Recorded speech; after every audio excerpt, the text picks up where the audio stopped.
What's up, everyone? Welcome to episode 8 of Preloaded, the podcast dedicated to previewing and talking about all of the biggest and most exciting upcoming video games. My name is Josh Finderup, and I am joined, as always, by the other half of Preloaded, Jackson Van Over. How are you doing this week, Jackson?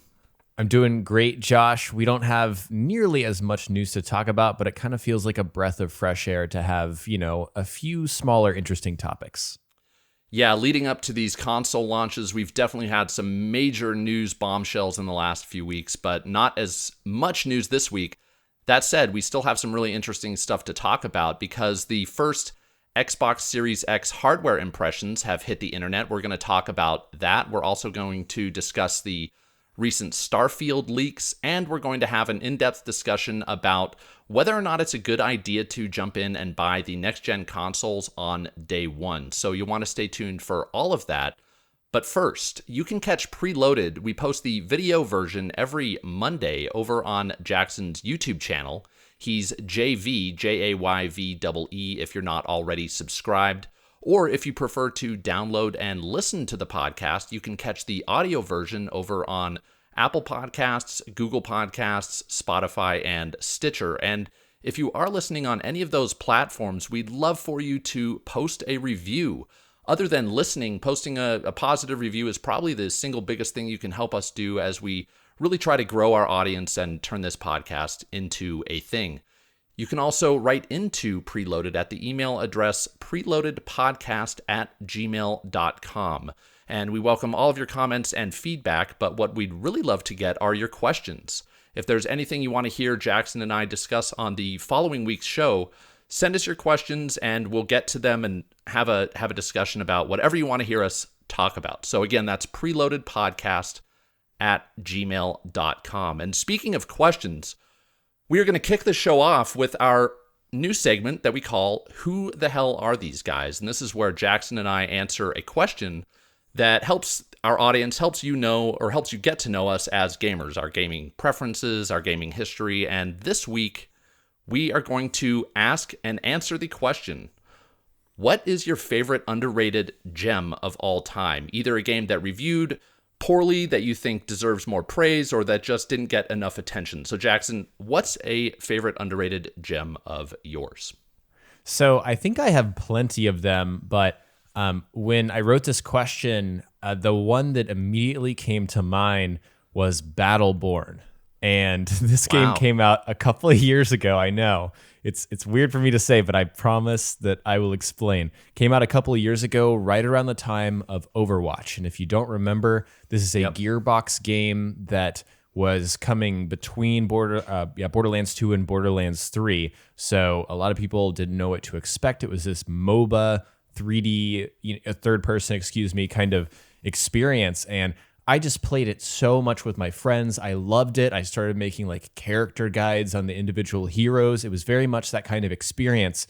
But man, it just got killed in the reviews. People did not vibe with it. They said it was too flashy, too loud, hard to follow. But I just loved it with my friends. And so we just played that thing for a couple months until it just lost all traction, and then Gearbox took down the servers about a year or so after launch. So that is my favorite underrated gem. Nice. Yeah, so that is probably more underrated than the one I'm going to say. For me, it's always been the Darksiders series. I know that a lot of people play those, so whether they're hidden gems or not, I'm not sure, but I do feel that they're underrated. They take a lot from the 3D Zelda games like Ocarina of Time, and they also take a lot from the old God of War games, but they do it very, very well, I think. I mean, Darksiders 1 and 2 in particular, I think, are fantastic third-person action-adventure games, if that's your thing. But they only got like kind of like 7s in the review scores, and I think that they're almost, up there with the... I wouldn't put them up there with Zelda, but they're very, very good games. And so if you like third-person action adventures, you can't go wrong with Darksiders. Also, Darksiders Genesis, if you didn't play it, it's like a top-down action adventure in more the vein of like I don't know if you played those Lara Croft games that I think one was called like the Temple of Osiris. I didn't get a chance to, but I know what you're talking about. Yeah, so it's kind of people think that they're more like Diablo, these Darksiders Genesis, but it's more like those Tomb Raider games. Anyways, it is fantastic. So all the Darksiders games I think are great, and I just don't think that they reviewed as well as they play, in my humble opinion. So yeah, I played those. I always played the Darksiders games and had a good time. Like I played them once and it was kind of a one-time thing, but I enjoyed what I played. What did you think of 3? Because that's pretty recent. 3 was good. It wasn't as like sprawling as I would have liked, but I thought the combat was, and from what I remember, the reviews of the combat were pretty harsh, but I thought it was actually pretty good. And it felt a little more double A as opposed to the previous 2, which to me felt more kind of like high production value, but I still enjoyed it. Yeah, I did too. And I liked the spin on combat. I think, we slapped Dark Souls on everything, but that is kind of what it felt like to me. And I enjoyed that for sure. Yeah. And I will say that Darksiders 2 has one of the best boss battles I've ever played, with some of the best music along with that boss battle that I've ever played. So just a little side note there. But we are going to move on from that to our Out This Week segment. Every week we rattle off the major releases that are of note to Jackson and I, starting on the Monday that the podcast posts, moving all the way through Friday. And this week we have a pretty light week. Baldur's Gate 3, which was delayed from last week, finally releases. This is, I believe, the early access version of the game. It releases on Stadia and PC on October 6th. So if you're into really deep role-playing experiences, this is a big one. And then if you're into sports games, FIFA 21 comes out on PlayStation 4, Xbox One, and PC on October 9th. And in all honesty, Jackson, I will not be getting to either of these. And I think before our recording here, you said the same. Yes, this is definitely, like you mentioned, a backlog week. I'm just going through playing my own games and looking to the future. There's going to be a lot of exciting things towards the end of the month for me. Yeah, this is a great opportunity to catch up on some old games if you want to, because it's going to be a busy fall. It's going to be just November is going to hit, and we're going to be crazy. So we do have some releases coming up, and we want to go through we do have some releases that came out last week that we want to look back on. This is our review roundup. So every week we also just check out the major releases or maybe surprise releases that came out and had good reviews. This week, again, pretty light on the reviews that came out. Crash Bandicoot 4, It's About Time, released last week, and it is getting decent reviews. A top critic review on OpenCritic of 86% and a recommended rating of 95%. So actually great reviews on that. I read one review saying that this was the best Crash Bandicoot game ever released. So if you are a Crash fan or you're into those old school 2D platformers, 2.5D platformers, this is one to check out. Then I think the major release that a lot of people might be picking up is Star Wars Squadrons came out last week, and that released to reviews of 80%. The top critic review score, is 80%, and the recommended review score is 71%. Did you decide to pick this up, Jackson? So it's coming out tomorrow, and I saw some EA people got some early access, and by tomorrow I mean you guys see the podcast on Monday, we're recording on Thursday, so we're speaking to you from the past, but still yes, I do want to check this out. I've seen some of the criticism, not heavy criticism, but people saying this felt like a start, like this is the beginning of something that they wanted to play a lot more of. But I, again, see that as a positive. I didn't really want to get bogged down by a long experience right now before, as Josh mentioned, things get insane. So I do plan on playing some Star Wars. Crash, I'm not as excited about. I understand it's a classic experience, but just not the kind of vibe that I'm into right now. Yeah, I may check out to see if Crash 4 has an easy platinum trophy. I like getting my trophies, so if it does, I may check it out. But otherwise, I'll probably pass. And then the reviews I saw from Star Wars were for the single player experience, and they were positive. So I'm really happy to see that the single player portion of the game is reviewing well. I know that will have a large multiplayer component to it, but I'm more interested in playing it solo. Anyways, those are the games that came out and got reviewed. We are now going to take our first break, and when we come back, we are going to get into the week in previews, where we are going to kick it off with the first impressions of the Xbox Series X hardware. So you'll want to stay tuned for that. We'll see you in just a minute. Hey everyone, Josh here from Preloaded. So we all know how VPNs protect your privacy and security online, right? But what I love just as much, and it's totally upped my TV game, is that you can also use a VPN to unlock movies and shows that are only available in other countries. See, I'm a big fan of sci-fi, and over the weekend I used ExpressVPN to binge Star Trek Discovery on Netflix, which I normally couldn't do unless I lived in the UK.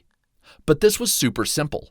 I just fired up the ExpressVPN app, changed my location to the UK, refreshed Netflix, and that's it. You can do this because ExpressVPN hides your IP address and lets you control where you want sites to think you're located. You can choose from almost 100 different countries, so just think about all the Netflix libraries you could go through. Love anime? Use ExpressVPN to access Japanese Netflix and browse to your heart's content. And it's not just Netflix. ExpressVPN works with any streaming service. Hulu, BBC iPlayer, YouTube, you name it. And yeah, there are hundreds of VPNs out there, but the reason I use ExpressVPN to watch shows is it's ridiculously fast. There's never any buffering or lag, and you can stream in HD, no problem. And ExpressVPN is also compatible with all your devices. Phones, media consoles, smart TVs, and more. So you can watch what you want when you want on the big screen or on the go, wherever you are. Right now, if you visit our special link at expressvpn.com/preloaded, you can get an extra 3 months of ExpressVPN for free. You'll not only be supporting our show, but you'll be able to watch what you want and protect yourself online. That's expressvpn.com/preloaded to get an extra 3 months of ExpressVPN for free.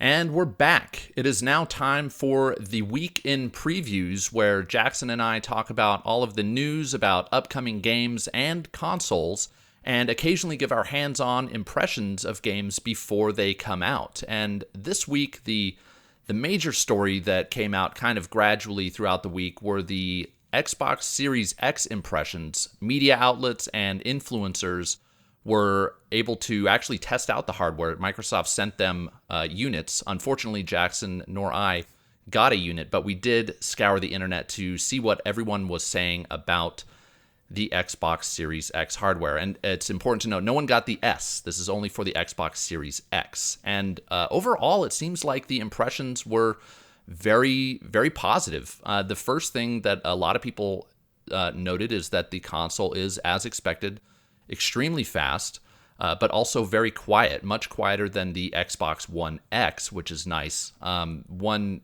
kind of quick stat that I read is that it boots from its always on state almost instantly, but it turns on if it's just completely off and you boot it up. It starts in about 10 to 12 seconds, which is fast. One other interesting thing I read, the hard drive. So the Xbox Series X has a 1 terabyte hard drive, but about 20% of that is taken up by the operating system and anything else they packed onto it. So you have about 802 gigabytes to work with once you start installing games. So that might be disappointing to some people, but I think most people, it's kind of understood that you're going to have some space taken up by the operating system.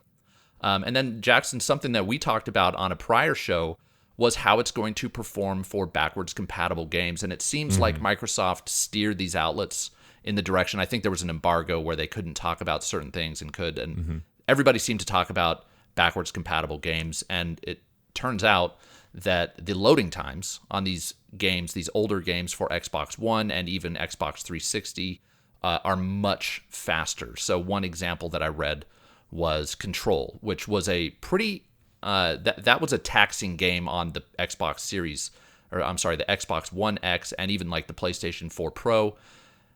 This was an Engadget preview that I read, and it said, quote, "In my experience, backward compatible games on Series X,"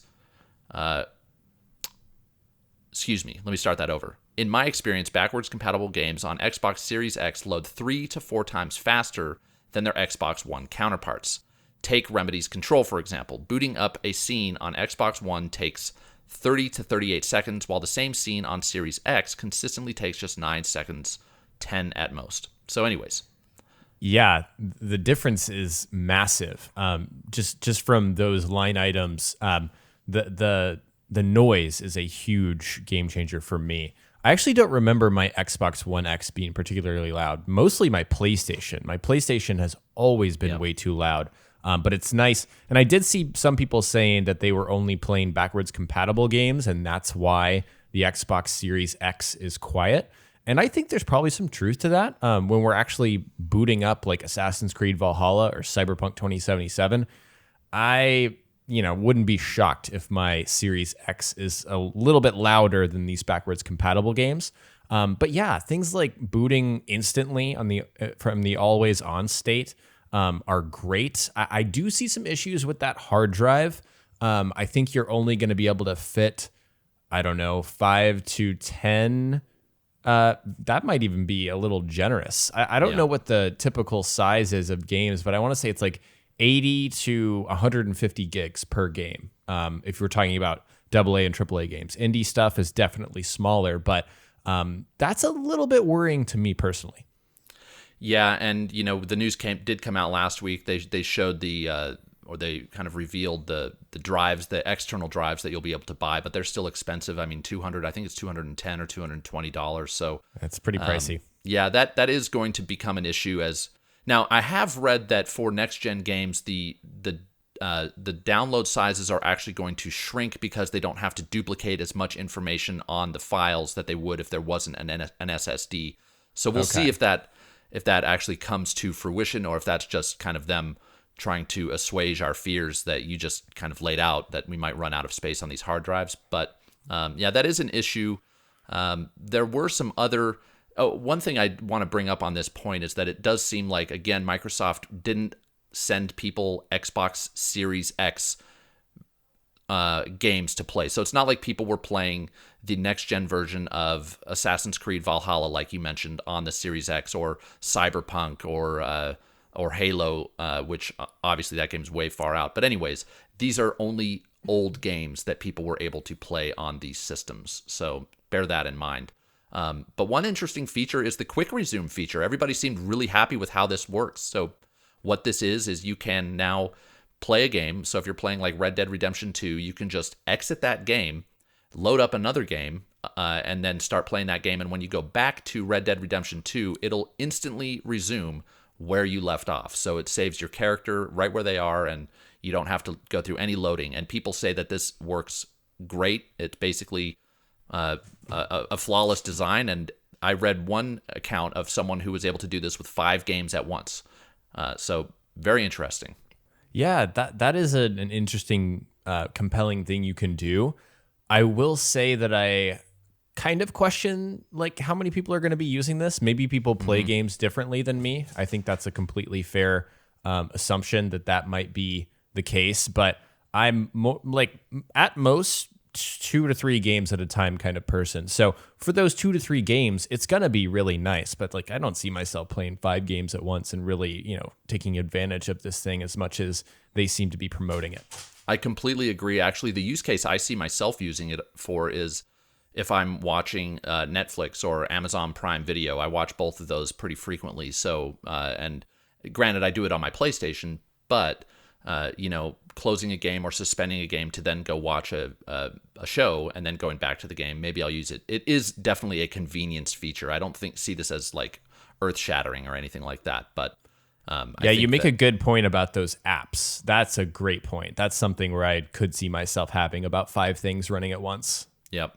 So quick resume was something that people were able to test out. And then the last thing that I saw, I think this was from Windows Central, I saw a pretty detailed layout or a kind of explanation of the controller. So the Xbox Series X controller is basically an updated version of the Xbox One controller, but the D-pad is now more reflective, or not. I shouldn't use that word, but it's more. It's similar to the D-pad on the Elite controller, and also the triggers are different. They have I read the term less travel time, which I'm assuming means that they don't depress as far when you press them, and there's more resistance, and then the texture is different. So it's super detailed stuff. But if you're interested in the controller, that's what I was able to find.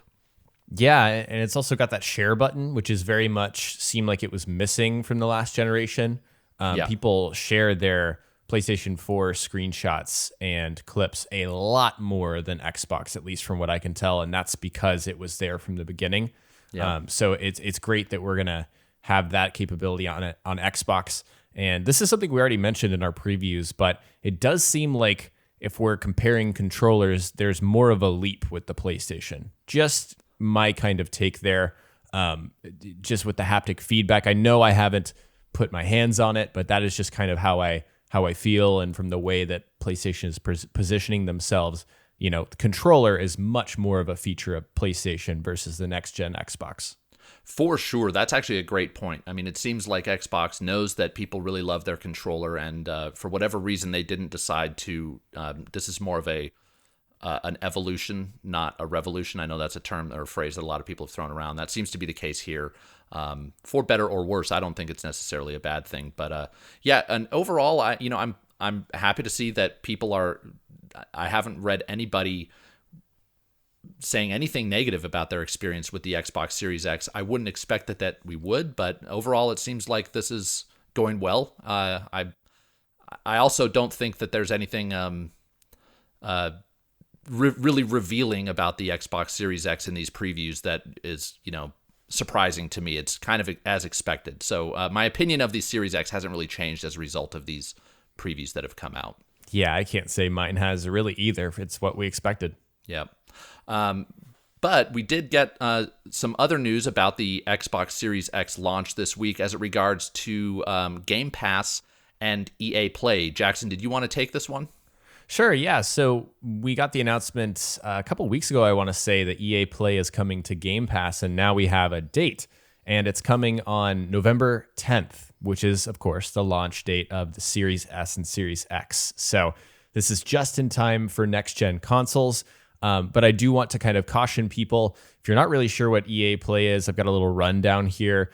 You get access to player challenges, which that's just something I read. I'm not really familiar with that. In-game rewards, member-only content, a 10% discount on digital games. So it's kind of built in. That's what Game Pass offers as well, but it's for EA games. Mm-hmm. And then you can also try out selected new release games for up to 10 hours of playtime with no commitment.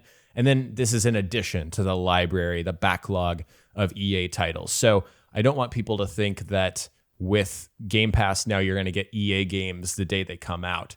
That's not exactly what this service is. It's more of an ancillary piece to Xbox Game Pass. It's just increasing your library, increasing how many games you can play day one on your Series X. And that fits in right with Xbox's messaging of offering as many games as possible that you can play on day one on their machine. There's also the added little perk here of Game Pass Ultimate members being able to play EA Play games through xCloud on their Android devices. Now, I don't think neither Josh nor I have experience with xCloud yet, but that's a perk for people that are looking to cloud gaming and being able to play on your phone. That's pretty big to add EA to that library as well. So yeah, this is exciting stuff. Yeah, super exciting. Great that they got this on launch. And I think the number I've read is that the backlog that you mentioned is 60 plus games that you can play. So it really does add a lot of value to Game Pass. Yeah, and you're not paying more for this. That's another thing. Yeah. Like, if that wasn't abundantly clear, this is not like you're paying $2 more. No, this is just in with the initial offering. Yep. So there is going to be a lot to play on on day one on your Xbox Series X. Of course, this is not just for Series X owners. If you have an Xbox One, this will be there as well. So, but very, very cool. And speaking of EA, actually, we got some other interesting EA news. And Jackson, I thought of you when I saw this story because I know that you are looking forward to the Mass Effect Trilogy, this kind of mysterious remaster that we've heard about but haven't really seen anything. EA apparently, this is according to VentureBeat, had a story on their site. This was by Jeff Grubb, who's kind of an industry insider. He posted an article that basically said that the Mass Effect Legendary Edition, as they're calling it, I didn't realize that was the name, is still coming, but it's no longer rumored to come in October as it was prior. Now it's coming in 2021. So Jeff Grubb wrote, quote, now EA and developer BioWare are pushing the release into early 2021, according to people familiar with the development. And he went on to say, I found this interesting, the primary factor holding up development beyond the pandemic is the original Mass Effect game. It currently does not live up to the quality of the rest of the package. It would make a poor first impression for new players, and it might disappoint fans when who then won't go on and play the experience the impressive upgrades for Mass Effect 2 and Mass Effect 3. So any thoughts here, Jackson? I know you're a big fan of these games. Yes. So as someone who has gone back and played the original Mass Effect, it is in not a great state. The last several times I've played it, I've noticed that it has not aged well. There was a huge leap. I want to say they just did an engine overhaul, something. I'm not totally familiar with the big change between 1 and 2, but it's substantial. You can very much tell the difference. And again, 1 did not age well. So I get this as someone who has played this several times in the last, 5 years. So that makes sense to me. It makes perfect sense because Mass Effect 1 does not make a good impression if you're going to play through the trilogy. A lot of people skip it, and I think that is just like a cardinal sin of the highest degree. It's my favorite of them all. But yeah, it makes sense for them to make sure that the first one is upgraded. And that actually makes me more excited for this remaster, because if they're going back and upgrading the original game, which again is my favorite, that is going to add so much value to this entire package. And I'm kind of happy that I'm not going to have to deal with this game, with replaying this game when all the other exciting games and consoles are coming out very soon. Yeah. This was, I think this is good news. I mean, we may have to wait a little bit longer, assuming this thing is actually real. But don't judge me, Jackson. I've actually only played Mass Effect 2. So when this comes out, this would be a great opportunity for me to re-experience, well, not re-experience, but experience for the first time the first game and the third game. So very... Yeah, I think a lot of people are in the same boat as you. 2 was kind of the high point for the series. Yep. It's hard to find someone who doesn't like 2. And then you've got 3 with the ending controversy. That kind of sucks. And then a lot of people just didn't play 1. So I think a lot of people are in the same boat as you. I saw a lot of people were disappointed when EA announced that the remaster won't include Mass Effect 3's multiplayer. And while I enjoyed the multiplayer, this doesn't shock me in the slightest. And I'm not even mad about it. I just don't see myself playing Mass Effect 3 multiplayer in 2020 and enjoying it that much. I mean, we've got multiplayer with Andromeda, and it's kind of a slightly different, in some ways improved version. I hope I don't get flack for that, but that's how I feel. So this doesn't disappoint me. Yeah, I actually read one of the quotes from this article was that the EA didn't want this to feel like a games as a service. So that's kind of not what we expect from EA, but that's nice. Okay. It'd be weird to have a games as a service title for a remaster of a game. Just from a conceptual standpoint, that doesn't make sense to me. Yeah, and before we move on, one last detail is they apparently this Legendary Edition will include all of the downloadable content for all 3 Mass Effect games. So this is going to be a very hearty package for anyone who picks it up. Yeah, quick note on that. Mass Effect has some of the best DLC of any franchise ever. So we knew this was going to be included. It's great that it is. Yep. And moving on to another, space opera epic, or at least that's what it appears to be. I'm kind of maybe getting ahead of ourselves here, but Starfield from Bethesda has leaked, apparently, some alleged leaked screenshot, or some screenshots that are alleged to be from the game leaked this week. Jackson, I am going to kick this one over to you once again, if you don't mind. Sure, yeah. So Starfield obviously was mysteriously announced a couple years ago by Bethesda, alongside The Elder Scrolls 6, which is still hilarious because we haven't heard anything from either of those games ever since they talked about it. But these leaks have been dominating the news cycle, at least in my little sphere, and what I pay attention to. One of them is an over-the-shoulder shot of a person on what appears to be like a spacewalk outside of some space station.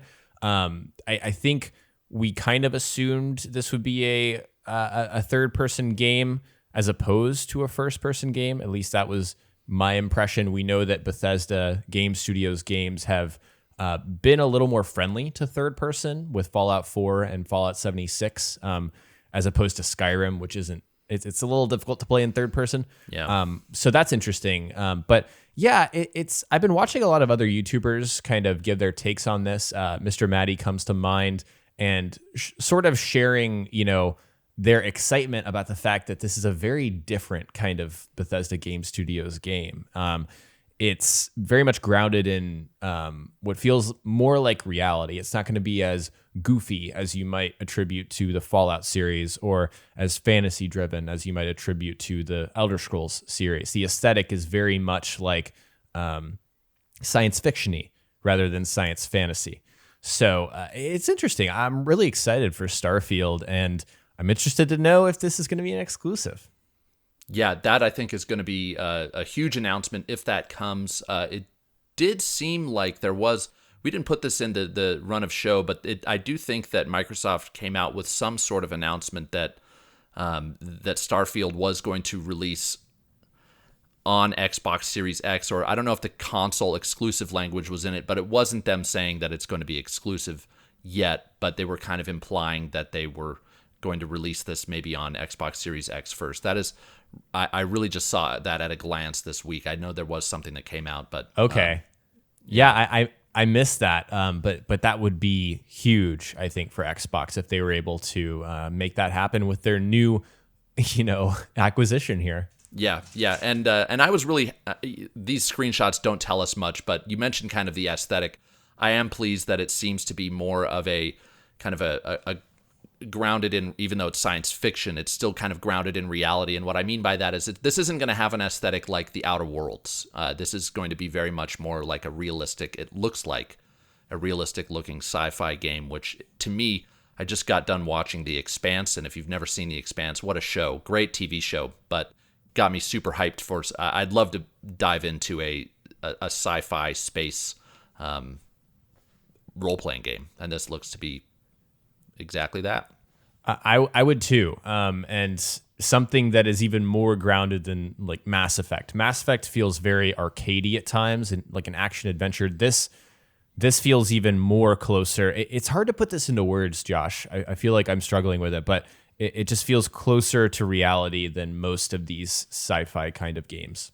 Yep. Yeah. And I don't know if you mentioned this, Jackson, but we also got to look at there's some UI in here as well. And, there's like an oxygen meter and a CO2 meter. So, maybe there'll be some, if we can take anything away from this in terms of gameplay, maybe there'll be some gameplay where you're out in outer space and you have to kind of be mindful of, how long you're in outer space. I don't know, but could be something there that we could maybe glean from this in terms of gameplay. Yeah, I could see something like Prey, perhaps like some small sections where you have to worry about your O2, or Dead Space as well. Yeah, had some mechanics like that. So would love to see it. Yeah. So moving on to another next-gen game, but one we're going to get a lot sooner. Spider-Man Remastered had kind of some, I guess you could call it controversial news this week. Apparently, Peter Parker got recast for Spider-Man Remastered, which, as we covered last week, is getting released with the ultimate version of Spider-Man Miles Morales. So Peter Parker was, I had no issues with his character in the previous game. I didn't really think about his face model one way or the other, but for whatever reason, Insomniac Games cast a different looking, in my opinion, a much younger, more baby-faced Peter Parker for the remastered version. They said that this was because it was a better match for the voice actor, Yuri Lowenthal, who does the voice work for Spider-Man, and that is why that they recast it, just to kind of create a better match. And I guess that's very subjective. I'm not sure what to make of that. Jackson, what did you make of this? So, Josh, I actually made a video on this. It was just a topic that I saw a lot of people talking about, and I thought I had something to add to it. This is a very interesting, nuanced topic. I see everyone's side. If you are not happy with this, you were really attached to the way that other character looked and wanted to see John Bubniak is the name of the actor that got replaced. If you want to see his face in future Spider-Man games, I get why you would be disappointed. I get that if Spider-Man PS4 was one of your favorite games of the last 10 years and they just pulled this move, I'd be angry. I get that. At the same time, there are some other theories floating around about them wanting to find an actor in Ben Jordan that looks more like Tom Holland, there's some sort of more maybe not nefarious, it's a little too harsh, but something else going on behind the scenes that Insomniac doesn't necessarily want to say publicly. But the excuse that we were given, once again, is that this actor looks more like Yuri Lowenthal, and that would be a better match. And technologically, that was the decision they made. And I got some really interesting feedback on my video. The one point that makes so much sense to me that I think is the best point you could make about like questioning Insomniac and their decision is Abby from The Last of Us Part 2. She is played by voice actress Laura Bailey, who has a very long list of, things she's been in, different games. She's in almost every game. She's exactly, like, there you go. Yeah. But she looks nothing like Abby. So their point was, okay, if Naughty Dog can make a character not look like the voice actor and pull it off and give us pretty much the best facial mocap performance we've ever seen, I'm talking about The Last of Us Part 2 across the board, then why is this a problem for Insomniac? I think that is an excellent point. Did you have any other insight on this? Well, my thought was, this is me putting on my tinfoil hat, total conspiracy theory here, but I'm assuming that that Peter Parker is going to be in Miles Morales, right? So yes. I'm also assuming that this younger looking actor who looks a bit more like Tom Holland will be in Miles Morales. So maybe I guess my conspiracy is maybe this actor wasn't available or something to be in Miles Morales, so they had to recast him, and then they're like, well, let's make him consistent through all of the Spider-Man games, both of the Spider-Man games, I should say. That's the only explanation I could think up, but that, of course, is discounting what, Brian Intihar he's the creative director on Spider-Man. He's the one who came out and said that they just wanted a better match for Yuri Lowenthal. I really have no reason to not believe that. Maybe that is what happened here, but if it was something... same way. If it was something behind the scenes, the only thing I could think of is basically the other actor wasn't available, so they recast him and turned him into a different Spider-Man. But I have no real... I didn't read that. I just made that up in my head. Yeah, just to put a bow on this, not to harp too long, I love what you said about having no reason not to believe Brian Intihar.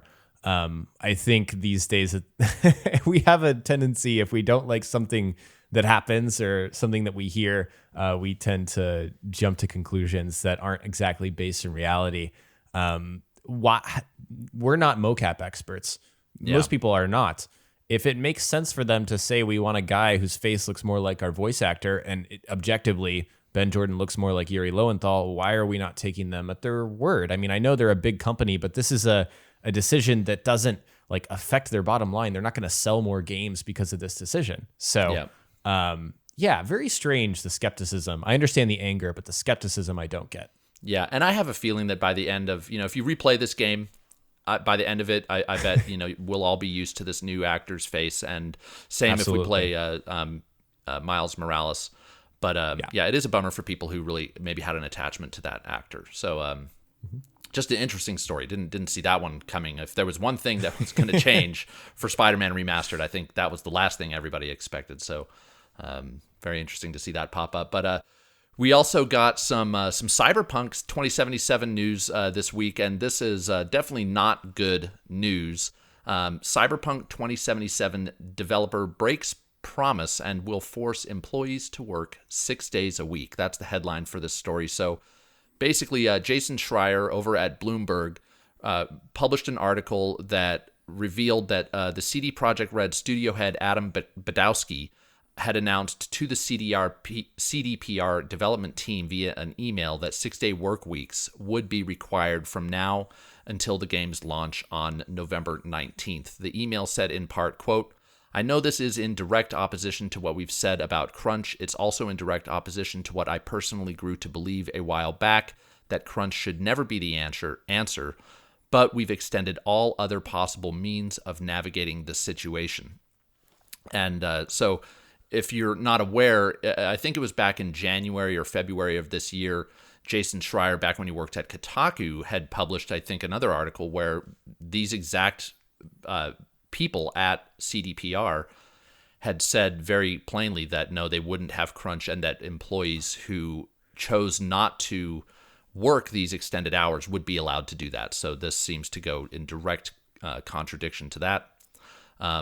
Before I get your take on this, Jackson, I do want to mention that CDPR did respond to kind of the backlash that came out as a result of this. They posted this statement on Twitter. This is from Badkowski, who said, "These last 6 weeks are our final sprint on a project we've all spent much of our lives on, something we care for deeply. The majority of the team understands that push, especially in light of the fact that we just sent the game to cert, and every day brings us visibly closer to shipping a game we want to be proud of. This is one of the hardest decisions I've had to make, but everyone is well compensated for every extra hour they put in, and like in recent years, and I do think this is important, 10% of the annual profit of our company generates in 2020 will be split directly among the team." So that was a lot. That was a mouthful, a lot to cover. What are your thoughts here? So this is hard. I think obviously across the board, nobody thinks crunch is a good thing. It's not an ideal thing. But I think if you're looking at it from Jason Schreier's perspective, who has always been a very adamant person who very against crunch is what I'm trying to say.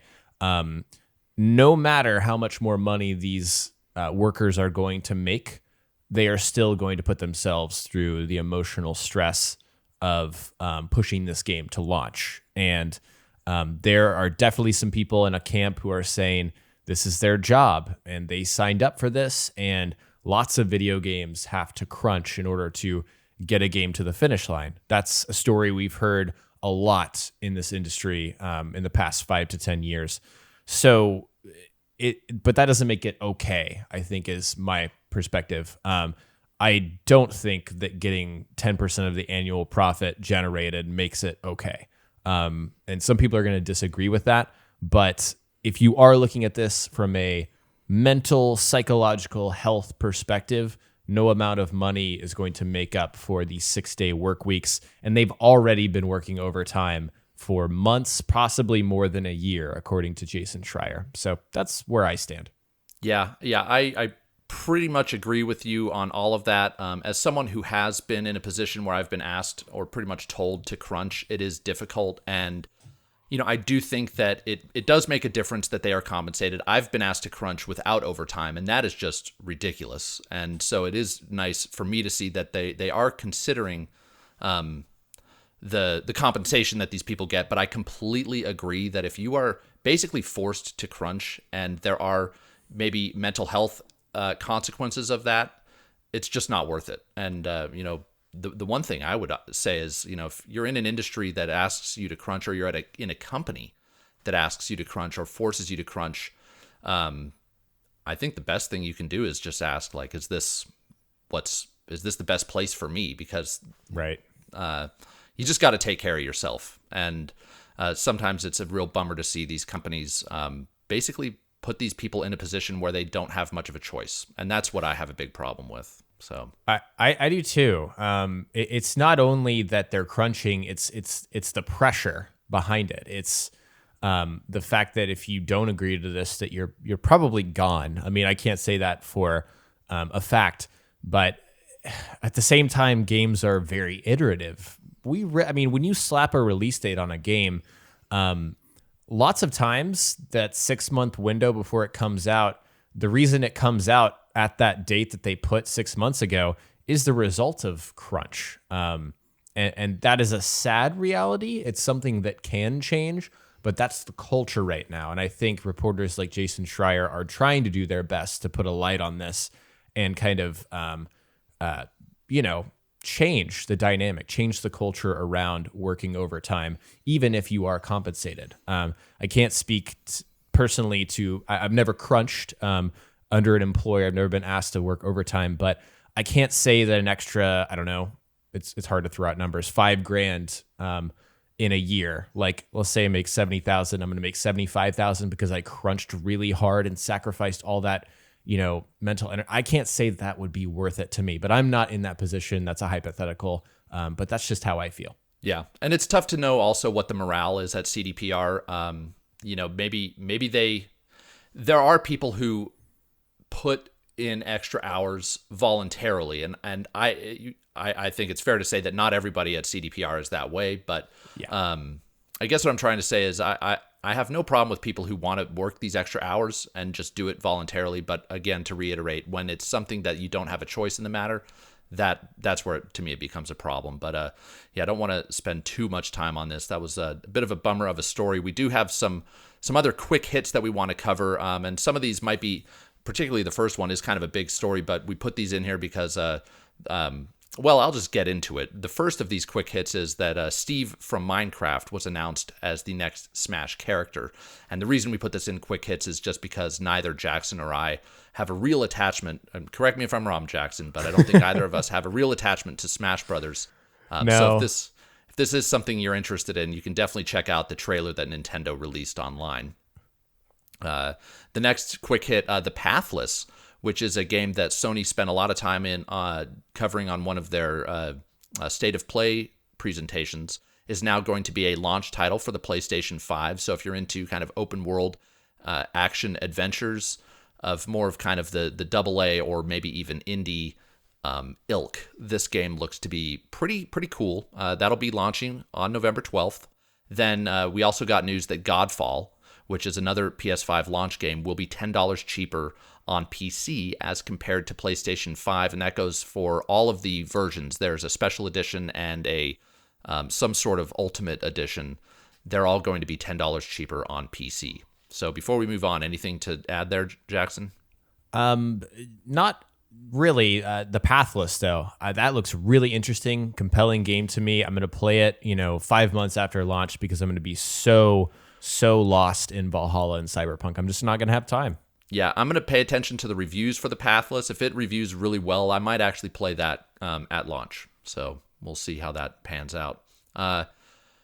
But that wraps up the week in previews. We apparently did have a lot to talk about, but it's good to get through all that. We are now going to get into our deep dive discussion. This is where we pick a topic for the week that we like to, usually it has to do with the week's news, and we like to just go deeper into a discussion that we think that you, our audience, would like to hear our takes on. And this week, the question is, with all the next-gen news going around and the next-gen consoles coming out, are next-gen consoles something that it makes sense to jump in on day one and get right when they come out and pay pay full price for these consoles when they come out? So, Jackson, before I get into it, I've been talking a lot here. What is your take on this? Well, first of all, I think I know the answer to this. Are you getting the consoles on day one? But do you think that this makes sense for gamers at large?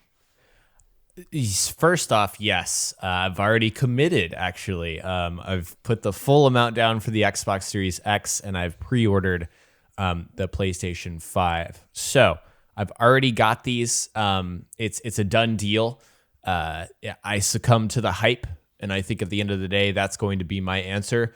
I cannot stay away from the hype. Again, if this was not my job, I would be spending money, way too much money that I should have no business spending. So with that out of the way, this is a fascinating question because we're all wrapped up in the hype. Even people that aren't going to be able to get in day one are wrapped in the hype. But even still, does it make sense to jump in right away at full price? I think it's almost never made sense. Almost from an objective standpoint, to go in day one.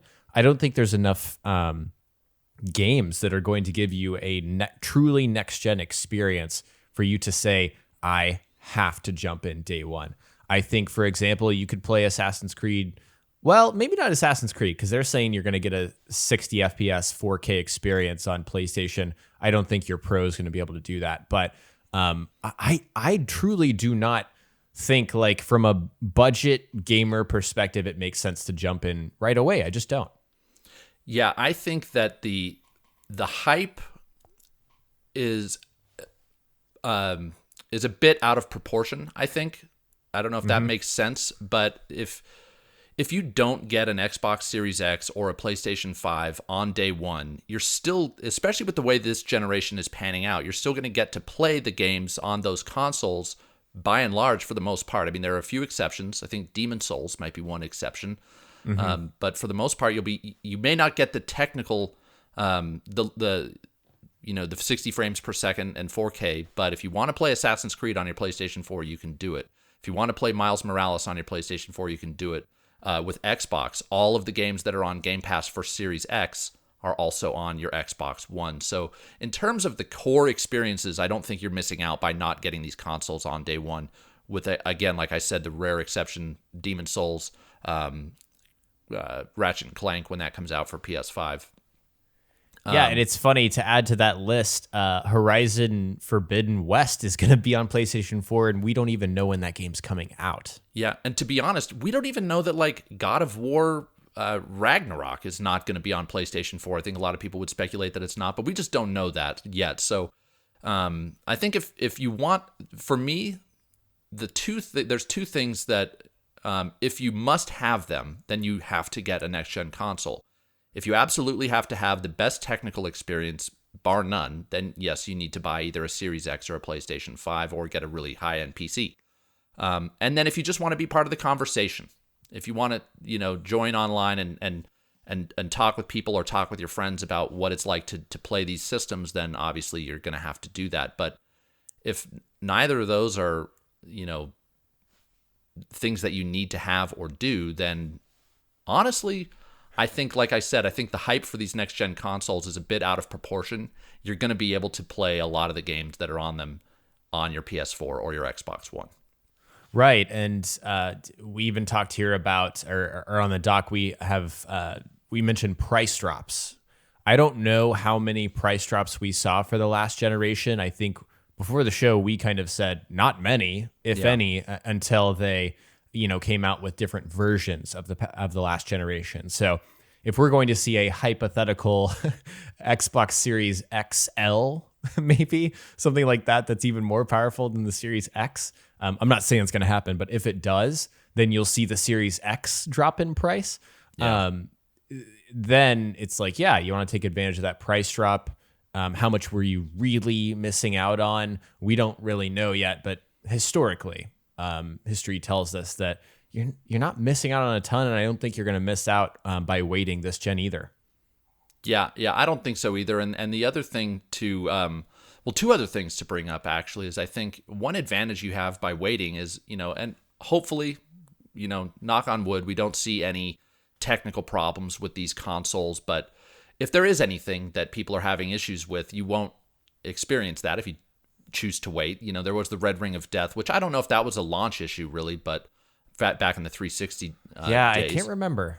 But if there's anything like that, you won't drop $500 on a new machine and then have some technical issues, which is majorly disappointing if that ever happens. And then the other thing to bring up is, at least on the Xbox side, there is Game Pass. And so Xbox is advertising the Xbox Series X as the console with the largest launch library ever, which is technically true, but that same library is available through Game Pass on your Xbox One. So again, kind of reiterating what I said earlier, you can get a lot of these experiences on your prior console. And like one example that I'm not sure there are any games that are going to be on Game Pass for Xbox Series X that won't be on Xbox One, and I seriously doubt it, given how Microsoft has been marketing their kind of cross-generational angle. Right, and not to divert the conversation, but what do you think the PlayStation 4 people that are jumping to PlayStation 5? What about their digital libraries? I'm actually not positive on this, and I feel like I should be. If you own a digital version of a PlayStation 4 game, can you download that on PlayStation 5 and play the backwards compatible version? As far as I understand, yes. If you own the digital version, you can re-download it because all that stuff is tracked on the PlayStation Network. And Gotcha. So like games that I've downloaded like a decade ago, I can get on the PlayStation Network, like on my PlayStation 3, and I can, I guess not my PlayStation 3, but basically when I log onto my PlayStation Network, I can just re-download. And I'm assuming this is an assumption, but based off the research I've done, I don't have any reason to believe that you won't be able to download those onto your PlayStation 5. Now, it's we've covered this before. It's not guaranteed that every PlayStation 4 game will work on your PlayStation 5, but they've said, quote, I think 99% of them will. So yeah, it's probably going to be hard to find a game that doesn't work. yeah. So if I had to guess, yeah. Yeah, to me, it's honestly, if you can just stand not giving into the hype and not being part of, like I said, that kind of conversation initially, then I don't really think you're missing out on a whole heck of a lot if you don't get these consoles on day one. I'm right there with you. I don't think you miss out on much. And in fact, you look like a much smarter person if you wait in terms of your wallet. If you wait a bit and pick these things up when the price drops, or when you know for sure that, there's not going to be tech issues. That's a great point you brought up earlier. Yeah, and I guess the one thing before we move on, like there are bundles, and I think that's kind of how a lot of companies do price drops nowadays. So maybe in a year we'll see a bundle where you'll get a PlayStation 5 with Miles Morales or with God of War when it releases for the same price that you would have just got the base console. So that's a possibility that you might be able to save like $50 or $70, I guess, nowadays. Sure, and that's a legitimate. I mean, that's not a price drop, but in essence, it is. It is, because I don't think you're not going to be able to get a next gen console for lower than what they're going to retail at for at least 2 years. If I had to guess, I mean, and 2 years sounds like a little low. I'd say longer. Yeah, but if you really are on a budget and saving that extra $70 is a big difference maker for you, it's like Black Friday 2021. Maybe there will be for $500 you'll be able to get a PlayStation 5 with a game packed in. So absolutely, and not to prolong the conversation, but you just made me think. Black Friday 2021, crossing our fingers that everything else is right in the world by that point, is going to be insane. I think they're going to sell so many physical, consoles because things will be hopefully back to normal. Yep. Yeah. Let's hope, man. That would be fantastic. So with that, we are going to take our second break, and when we get back, we're going to talk about what we're playing, and we're going to dig into our mailbag. So we will be right back. And we're back. We are now to the part of the show where we talk about what we have been playing. So, Jackson, what has been keeping you busy? It's funny that you even have to ask, Josh, because my answer is Assassin's Creed. Nice. It always has, and it seems like it always will be, but there will come a time when I'm not playing it. I finished Assassin's Creed Unity last week, and just had the time to start up Origins. I've been kind of busy working on videos and content, so I haven't had a ton of time to play this last week. But I did start Assassin's Creed Origins, and it's blowing my mind. I've played it. I've played Odyssey. I've played these open world Assassin's Creed games, and not that long ago. But if you play through the series and then you see the leap from what it used to be to what it became after the reboot, it is mind-blowing. And I am just so impressed with Assassin's Creed Origins. The world is gorgeous. Ancient Egypt is just breathtaking, and the writing in that game is incredible. Darby McDevitt, same guy who wrote Black Flag and will write Valhalla, or has written Valhalla. You could tell his characters are just better than all of the other ones, in my opinion. And it's just such a fun game so far. I'm in the very early hours, like less than 3 hours, but I've been enjoying so much of it, and I will update you guys next week on how my replay continues. Nice. Yeah, Origins was the first game I played on my 4K TV, and man, what a beautiful game. Right? It's so pretty. Yep, it's gorgeous. That's awesome. For me, I took a trip this week, so I didn't get a lot of time. I didn't have a lot of time to play much of anything. I thought I was going to get to play on the road, but I didn't. So I'm going to jump back into Ori and the Will of the Wisps, finish that this week.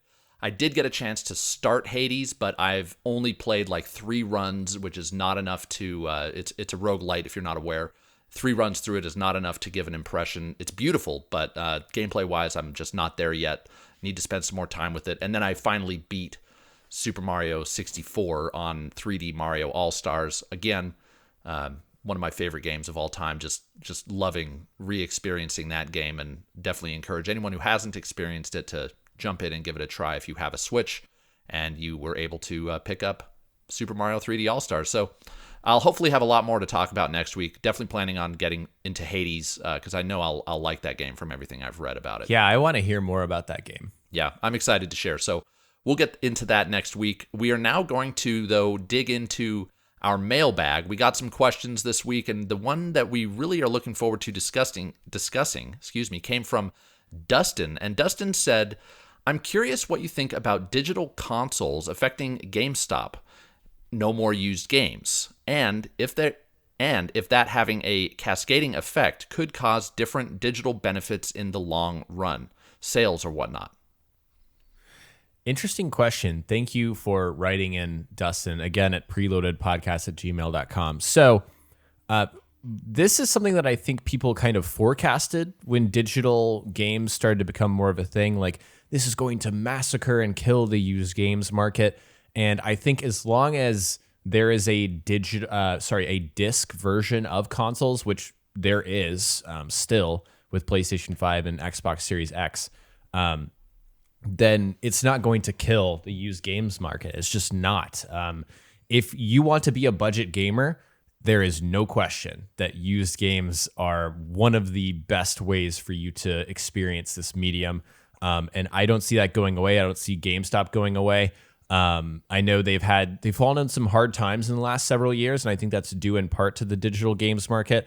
But you can also see them bouncing back with peripherals. We talked, I think, briefly about the NDP stats. I don't know if that made the show or not, but it did. Okay. Accessories have had a huge year in the past year. So I think stuff like that is going to prop GameStop back up. But no, I still don't think that used games are quite dead yet.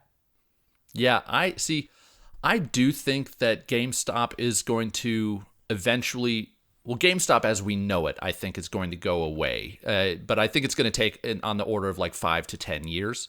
And I do think that these digital-only consoles will be a factor. I mean, it's got to be, it's just weird that GameStop is selling consoles that they can't sell games for, to me. But I do think I think it seems like Sony and Microsoft released pretty limited numbers in terms of how many digital-only consoles they put up for pre-order, but it did seem like there was a high demand for them. So if that continues, I mean, I just can't see. I can't see a world in 10 years where the vast majority of games sold aren't digital. And so I don't know how GameStop's going to overcome that. And maybe it is through accessories, and maybe they do. I think they're kind of fighting for their life right now. Before COVID hit, they had this whole like plan to make their stores kind of spots to hang out and whatnot, and which was a great idea. And if they could execute it, great. But now they can't.